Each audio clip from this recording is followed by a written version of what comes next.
control. Breach in 5, 4, 3.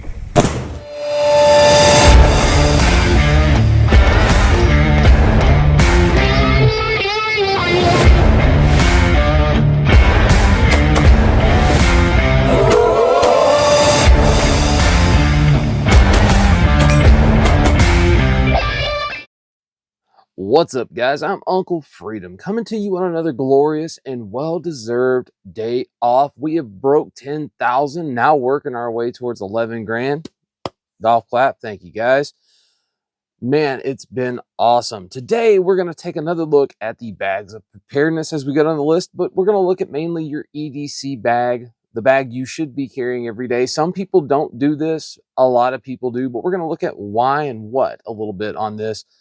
We're going to have some fun. So if that sounds fun and interesting to you, go ahead and like, subscribe, tell a friend. We are growing. It's awesome. As I said, over 10,000 subscribers. If you need to get in touch with me, you can find me at Uncle Freedom 213 on Facebook or Instagram, or UncleFreedom213 at Outlook.com. Don't forget, in the Facebook and Instagram pages, you can go to the website link and actually go to my Linktree account, which will take you to the affiliates of the channel.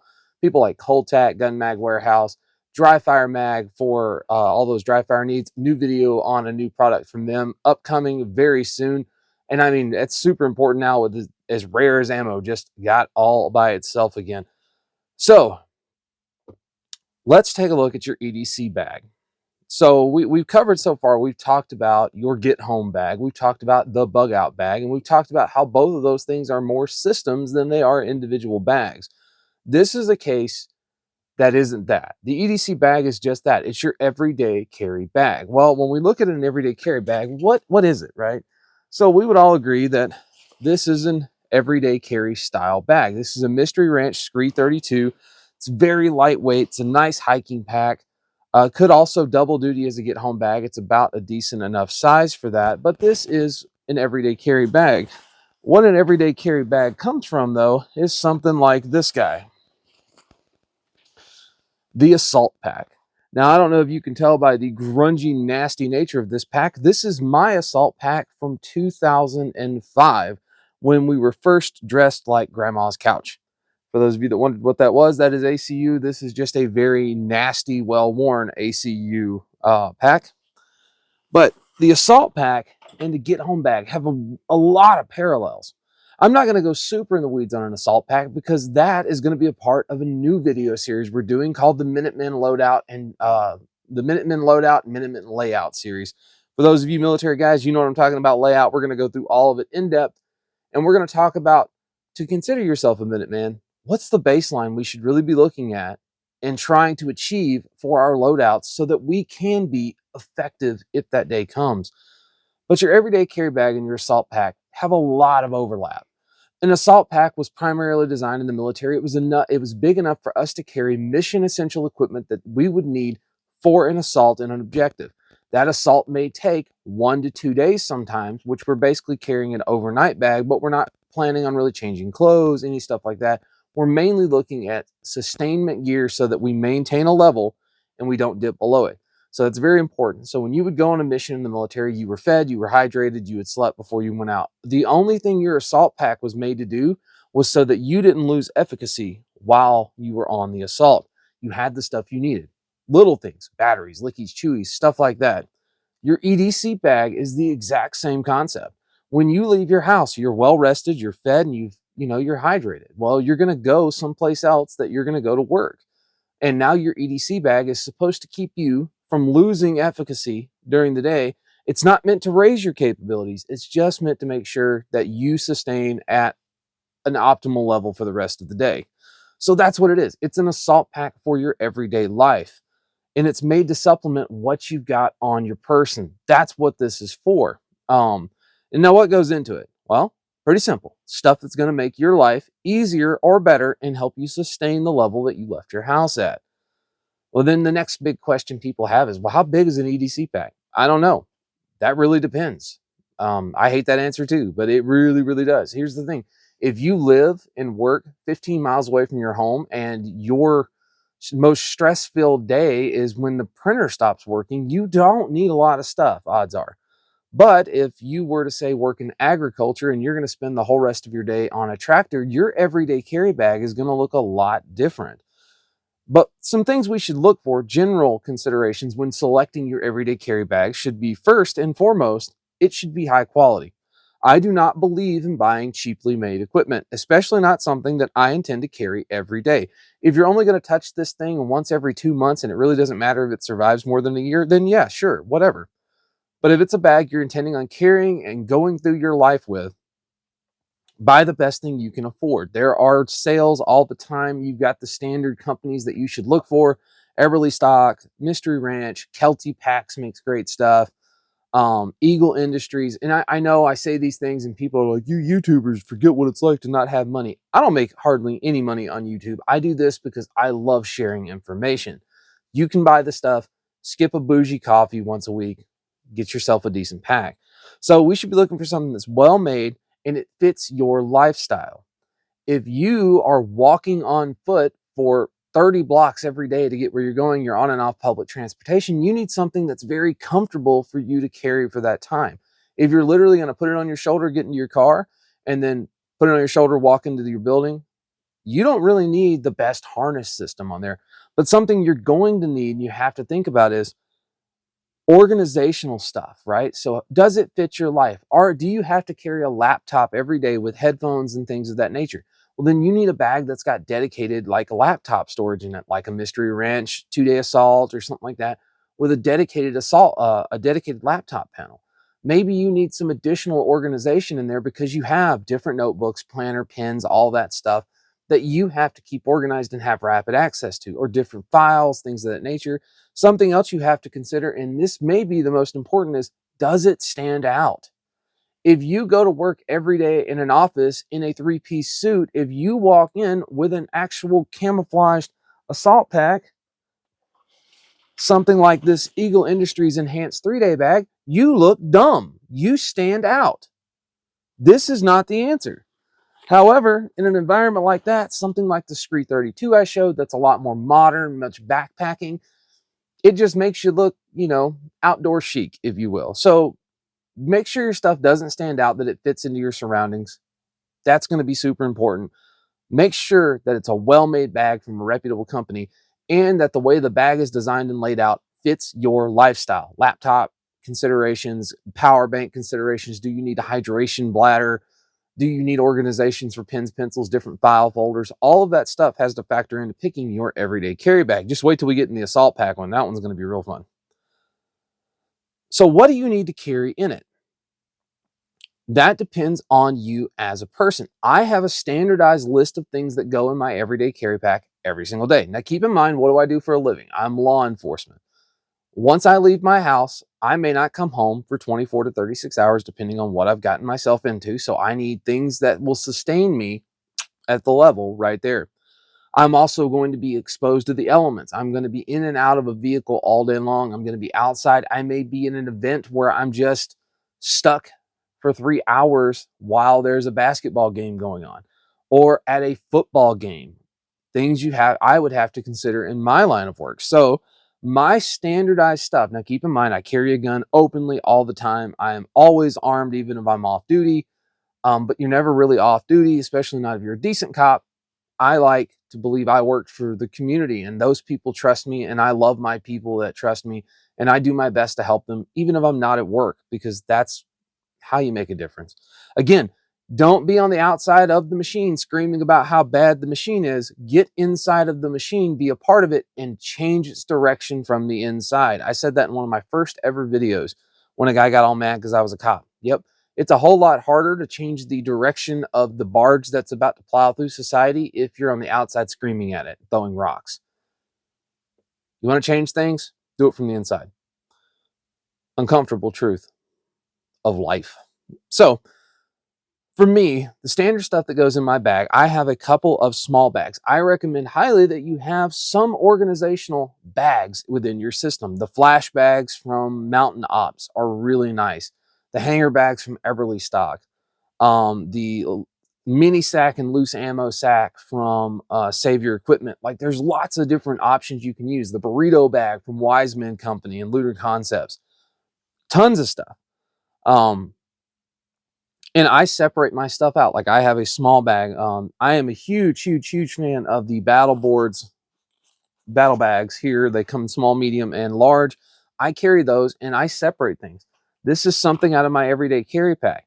This is my portable solid state hard drive and some USB drives. I use them all the time because I film content and take pictures. So this is a part of my life, but it stays in its own little bag. I have another little bag. It's got a spare mag for my concealed carry firearm and a spare mag for my duty firearm. I carry flashlight in there. I carry a backup pocket knife in case I forget mine. Always in that little pouch. I always carry a med kit, and not a boo-boo kit, although that is in there, but I'm talking about an actual blowout kit with chest seals and stuff, because if something happens, I know I have it with me. Like I said, always have a flashlight. It gets dark every day. There's no excuse for you to not have a light. Something as simple as the Surefire EDC L1T, or my new hotness, the Cloud Defensive MCH 2.0 high candela head. This thing is super awesome. Love this guy right here. Excellent light. Always have a light. Always have batteries, because they die no matter what, for your lights, but not just for your light. If you carry a firearm, much like I do, my concealed carry firearm, TLR7. So I know I'm going to need a CR123 just to power that light. So I always have CR123, CR123s. Always have 18650 for this light. I always have a battery bank for my phone with me. I have the charging case for things like microphones or for my earbuds. You have to carry the batteries that go to what you need. I carry a task light, a Streamlight ProTac 2 AAA. I carry spare AAAs in my stuff. I carry earplugs in my stuff. But your batteries are not just for your flashlight. You have batteries in everything you do. I even carry a spare optics battery for my rifle optic and my handgun optics. The next piece for me is always have some form of snivel gear. It can make you more comfortable. I am a huge proponent. I always have a shemagh in my stuff. Some people don't like that. I will tell you, it's probably one of the most universal pieces of equipment. It'll keep you cool when it's hot. It'll keep you warm when it's cold. It'll, insulate your neck. It'll cover your head up and keep the sun off of you. They're awesome. But you carry something like that. I also always have a beanie in my bag and a neck gaiter, though my neck gaiter, I will change it out season to season. It's either merino wool in the fall and winter, or a sun blocking, moisture wicking one for the summer and spring. Always have that, and some gloves, like cold weather gloves for me, especially depending on the time of year. After that, it's always a wind rain layer. So I use the Blackhawk raid jacket a lot. That is a super lightweight, ultra compact, windproof, waterproof jacket that goes in my bag all the time. Something like this guy, my Outdoor Research Ferocity hoodie. I have 7 of these in different colors. They are my favorite freaking hoodie. Shout out to Aaron over at Gideon Tactical. They're amazing. He turned me on to them. Super stretchy, super comfortable, just fine outside at 50 degrees. They keep the sun off of you. They're breathable. They're tough. They're amazing, stuff like that. But having some kind of wind and water layer in your stuff, a lot of times what I'll do if I know it's going to be particularly rainy and I'm not going to be at work for a week, is I'll have a Ferocity hoodie or a waffle top, and then I will have one of my Outdoor Research rain shells in my bag. Basic medication. And when I say basic medication, if you have meds you have to have, by all means have those in your bag. But when I say basic medication, I mean things like anti-diarrhea, Pepto-Bismol, maybe some heartburn stuff, maybe Dayquil and NyQuil, so that I've got it in there if I suddenly start feeling like total crap. Always carry Ambisol in my stuff. Toothaches suck. You don't want to do that. Always Goody powder, ibuprofen, and Tylenol or aspirin in my bag, just so I have it in case I find myself needing it. I don't have to go to the gas station. It's just in my bag.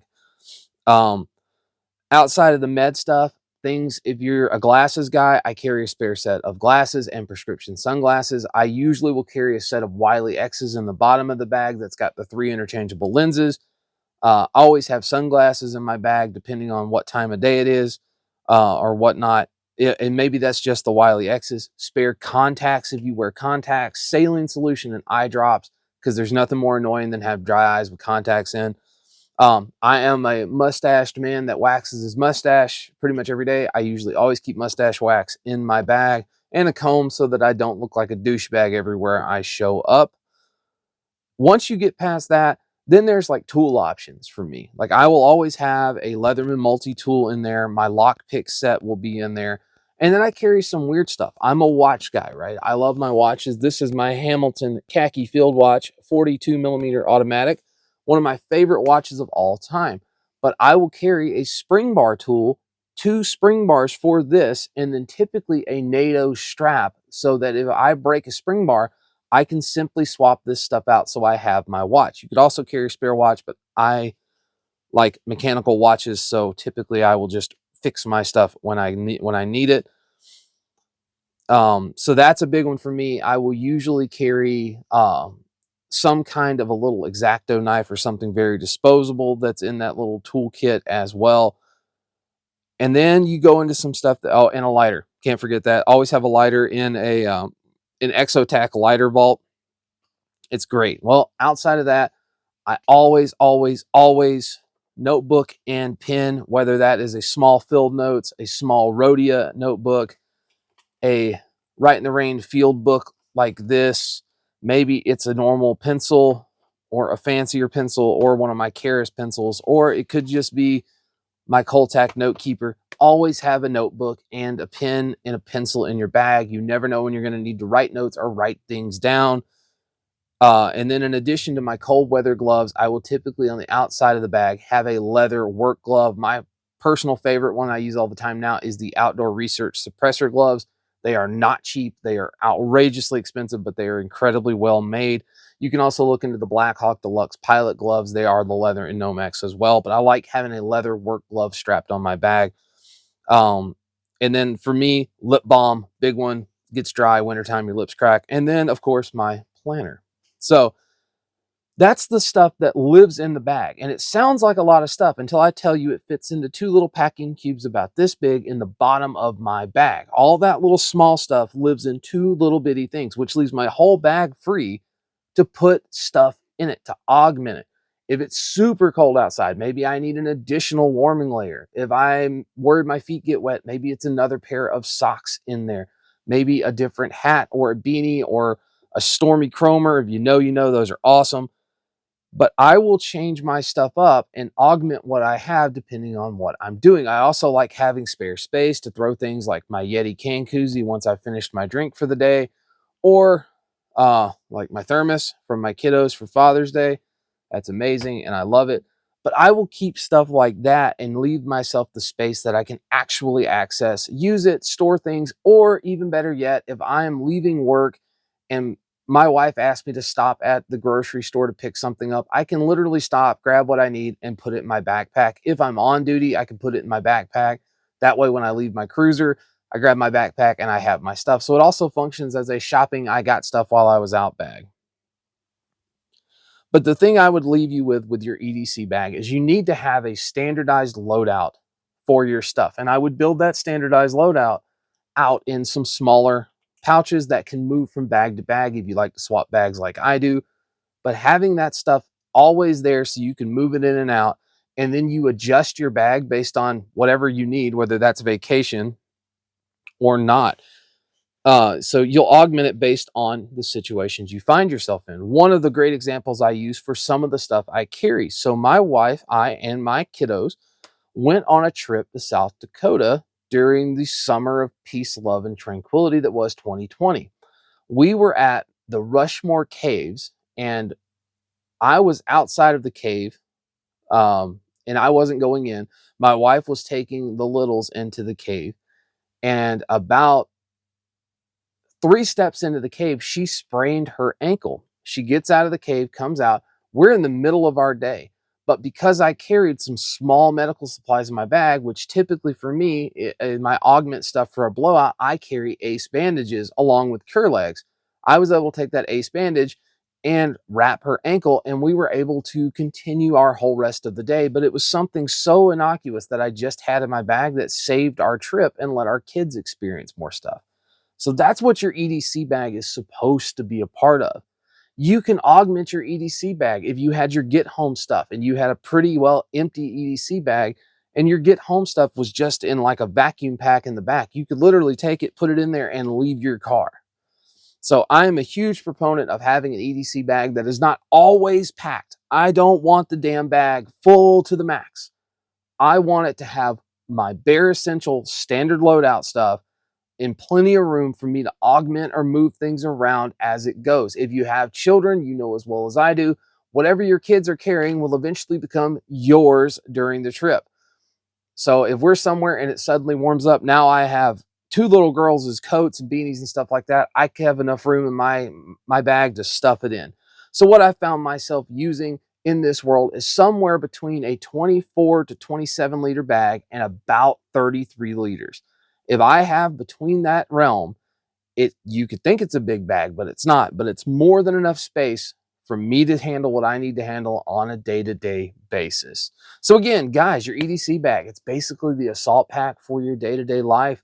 Standardize your loadout with things that you absolutely have to have every time so that you can maintain that level you left your house at, and then augment your stuff with what you may need longer, shorter environmental concerns. Maybe it's food, it's water. I always carry around my half-gallon water bottle, but I've usually always got a 32-ounce Nalgene stuck in the side of my bag. You know, sunglass cases, whatever the case may be, but you should be augmenting your stuff based upon what you expect to encounter in your day-to-day life, planning accordingly, allowing yourself to, again, not excel, but to maintain the efficiency you left your home with that morning. That is what your EDC bag is supposed to do. So guys, this was installment number 3 of the Bags of Preparedness, your EDC bag. Some methodology and thought process behind setting one up, building out your standard loadout, a little bit of a look at what I would typically carry. But stay tuned because we have some more of these coming up. We still haven't even touched on things like your ditch kit or your emergency kit, or what the actual assault bag would be, your inch bag, or your loadout bag. So that's coming. Keep in mind, the other one that I want you guys to keep, if you haven't looked at any of the other videos, I have my uncomfortable truths of bugging out, uncomfortable truths of preparedness, and now I have uncomfortable truths of bugging in, followed soon by get home bag uncomfortable truths. We're going to have a field day with this. I appreciate you guys' support. Thank you so much for stopping by. Again, at Uncle Freedom 213 on Facebook or Instagram. Don't forget to check out that Linktree account, or UncleFreedom213 at Outlook.com. Reach out. I'll be glad to help you. Also, if you're on Facebook in any of these weird groups like the mid-tier snobs, don't be poor, low-tier snobs, AR-15 builders groups, plate carrier groups, and you see Uncle Freedom comment on one of those things, that is in fact me. So I've had some people had the realization. I just wanted to put that out there. So guys, you can also find me there. I'm in a lot of groups that have to do with guns and bags and armor. So yay for that. So anyway, I am Uncle Freedom. Take care of yourself. Take care of each other. Until next time, I'll see you later.